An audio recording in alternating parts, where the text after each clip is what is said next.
हम कोई नेता नहीं हैं, आपसे वोट मांगने भी नहीं आए।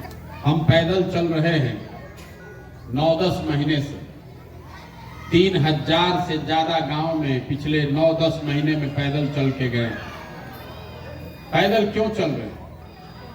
पैदल इसलिए चल रहे हैं कि आपको, समाज के जिन लोगों को हम की जिंदगी को सुधारना चाहते हैं, एक बार जाकर अपनी आंख से देखें कि आप लोग रहते कैसे, आपकी समस्या क्या, आपके बच्चे कैसे स्कूल में पढ़ते हैं, आपके घर में कोई बीमार पड़ता है तो जिस अस्पताल में आप जाते हैं वहां दवा डॉक्टर है कि नहीं, जिस खेत में आप काम करते हैं वहां पानी पहुंचता है कि नहीं, जो फसल आप उगाते हैं उसका दाम आपको मिलता है कि नहीं। ये देखने आए, समझने आए, हम किसी का मदद नहीं करते। लोग रास्ते चलते हुए बताता है भैया राशन कार्ड नहीं है, कोई कहता है घर नहीं है, किसी के बच्चे की पढ़ाई नहीं हो रही है, किसी को रोजगार नहीं है। हम किसी का मदद नहीं करते। बहुत आदमी ये भी बताता है इतना पैसा लगाकर पैदल चल रहे हैं, इससे अच्छा है वो फैक्ट्री लगा देते तो हम लोग को रोजगार मिल जाता। लेकिन अगर हम आपका एक दिन मदद करेंगे, एक गांव में फैक्ट्री लगा देंगे, उससे आपका जीवन नहीं सुधरेगा।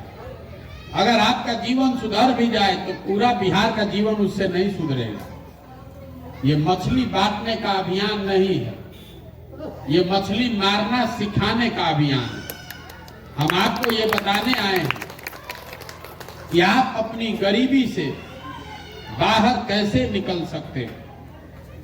आप आज से गरीब नहीं हुए, आप तो 40-50 साल से इसी दशा में जी रहे हैं। जब आप बच्चा थे तब भी यही दशा था। जवान हो गए, जवान आदमी बूढ़ा हो गया, आपका दशा नहीं सुधर रहा। जब कोई नेता आता है वो कहता है भैया हमको वोट दे दीजिए, हम आएंगे तो अब की हाली आपका दशा ठीक हो जाएगा। आपको भी लगता है चलिए भैया इन्हीं को वोट दे दीजिए। आप वोट देते हैं, 5 वर्ष के बाद फिर वही दशा। एक बार नहीं हुआ, आपके जीवन में 5 बार, 6 बार, 7 बार हुआ। अगर आज हम आए हैं और हमको आप वोट दीजिएगा तो भी आपका जीवन नहीं सुधरेगा। हम भी आपके बच्चों की चिंता नहीं करेंगे। जब तक आप रोग का कारण नहीं समझिएगा तब तक आपके रोग का इलाज नहीं हो सकता। आपके रोग का इलाज प्रशांत किशोर को वोट देना नहीं है। पहले आप समझिए कि आप गरीब हैं क्यों। दुनिया भर में विद्वानों ने बताया है गरीबी से बाहर निकलने के लिए लोगों के पास, समाज के पास 3 ही रास्ता है। पहला रास्ता है पढ़ाई। अगर आप या आपका बाल बच्चा पढ़ लिख जाएगा तो पढ़ाई करके आप अपना जीवन सुधार सकते हैं। दूसरा रास्ता है जमीन। अगर आप पढ़े लिखे नहीं हैं, आपके पास जमीन हो तो खेती किसानी करके भी आप अपना जीवन सुधार सकते हैं। और तीसरा रास्ता है पूंजी, पैसा। अगर आप पढ़े लिखे नहीं हैं, आपके पास जमीन भी नहीं है, लेकिन पैसा हो तो कोई ना कोई छोटा मोटा रोजी रोजगार करके आप अपना जीवन सुधार सकते हैं। बिहार में आप अपने गांव में, अपने पंचायत में देखिएगा तो ज्यादातर आदमी के पास ये 3 में एक को चीज नहीं है, 3 में तीनों चीज नहीं है। यहां आपके बच्चों के पढ़ने की सुविधा है ही नहीं। आपका बच्चा पढ़ने जाता है तो पढ़ाई कहाँ कर रहा हो, तो दोपहर में पिलुआ वाला खिचड़ी खा के घरे चला आ रहा है। पढ़ाई तो उसकी हो नहीं रही है। आप में से कुछ लोग अपने बच्चों को प्राइवेट स्कूल में पेट काट के भी पढ़ा रहे हैं। प्राइवेट स्कूल में तो प्राइवेट स्कूल में भी पढ़ने का कोई फायदा नहीं है। अगर आप प्राइवेट स्कूल में बच्चा को पढ़ा भी दीजिएगा तो स्कूल से निकलने के बाद कॉलेज तो उसको सरकारी में ही जाना पड़ेगा। बिहार में सरकारी महाविद्यालयों में भी पढ़ाई नहीं हो रहा है। स्कूल में जैसे खिचड़ी बंट रहा है, कॉलेज से डिग्री बंट रहा। लड़का गया, नाम लिखा लिया, 3-4 बरिस लखेरागिरी किया, डिग्री लेके चला है। तो स्कूल से खिचड़ी बंट रहा है, कॉलेज से डिग्री बंट रहा है, पढ़ाई दोनों में नहीं हो रहा है। तो जब आपके बच्चे पढ़ेंगे ही नहीं तो मजदूर नहीं बनेंगे तो कलेक्टर बनेंगे। बिहार में ज्यादातर लोगों के बच्चों के पढ़ने की सुविधा नहीं है। दूसरा रास्ता हमने आपको बताया, जमीन। मान लीजिए आप नहीं पढ़े हैं, आपके पास अगर जमीन होता तो खेती किसानी करके आप अपना जीवन सुधार लेते। वो क्यों नहीं कर पा रहे? वो इसलिए कि बिहार में सामाजिक न्याय के नाम पर, समाजवाद के नाम पर, गरीबों के नाम पर राजनीति हुआ 50-60 साल।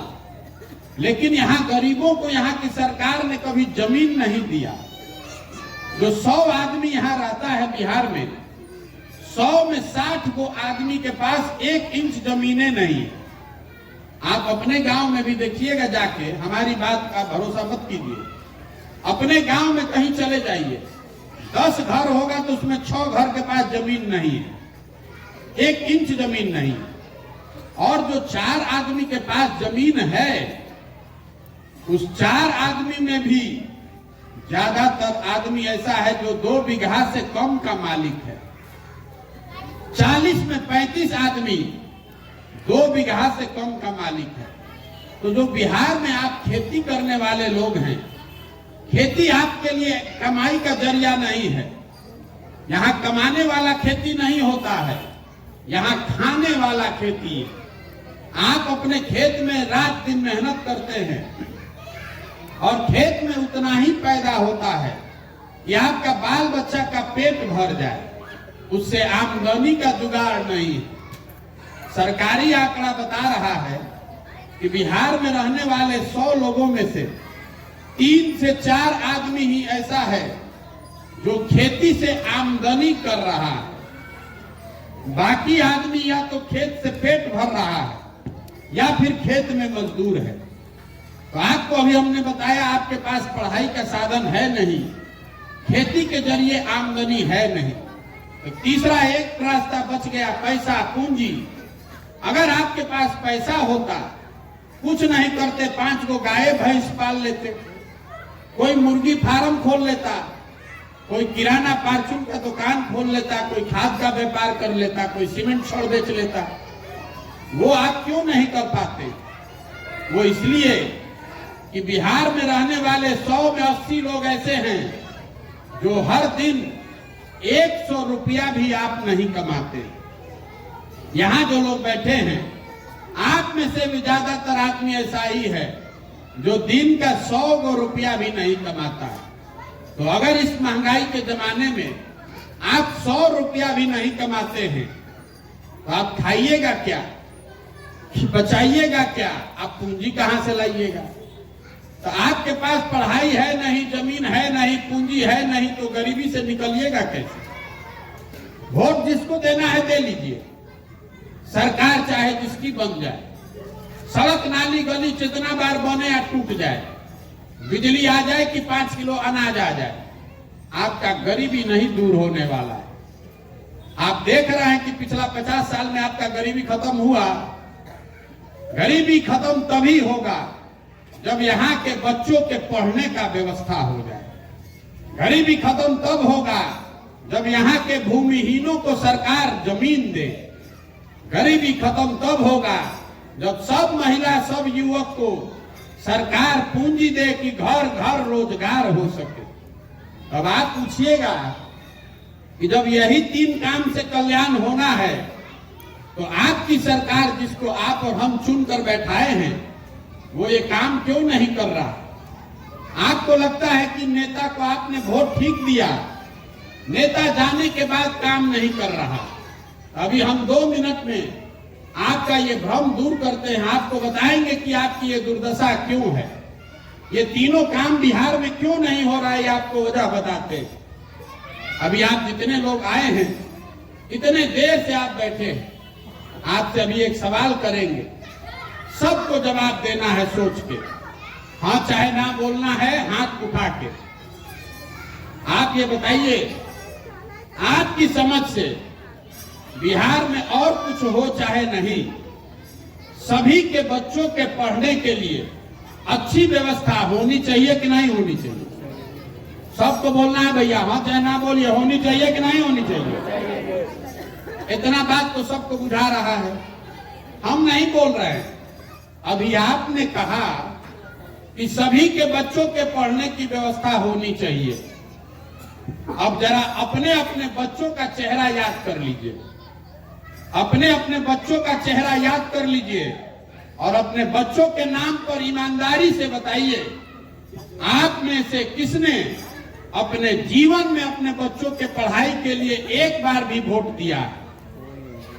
कोई दिया है तो बताइए। एक आदमी दिया है पढ़ाई के लिए वोट? यही आपके दुर्दशा का कारण है। अभी आपने खुद से बताया कि पढ़ाई का व्यवस्था होना चाहिए, लेकिन आप पढ़ाई के लिए वोट नहीं देते। तो जो ताला खोलना है वो ताला का चाबी लगाइएगा, नहीं तो ताला खुलेगा कैसे?